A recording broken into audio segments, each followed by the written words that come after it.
Welcome to Tenor Tech, where I solve the problems you didn't even know you had. You're starting in the app or browser. Sign in and go straight to guide. You need your profile and region set so listings match your local channels. Once done, scan the timeline across the top to find the current hour and upcoming blocks. Tap a channel row to preview what's live and see the program title and duration. Don't spend time on account details now. Focus on finding the guide and confirming the channel list displays correctly before moving on. Once you're in the guide, drag or tap the time scrub to jump hours ahead or back. This gets you to the future block you want. Use search or the filter icon to narrow results by network or genre when the grid feels crowded. When you tap a program, read the episode info and choose Add to Library or Reminder so it records or notifies you. This is why using filters speeds scheduling.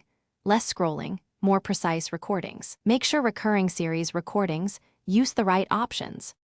To finish, start playback by selecting the program tile and choosing Play or Join Live. You can rewind live TV or jump to the recording in library.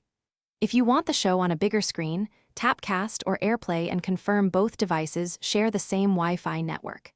If the guide seems stale or missing channels, refresh the app, sign out and back in, or reboot your device. Most guide sync issues resolve after a restart. If not, check your internet. Thanks for watching. Subscribe to keep your life in tune.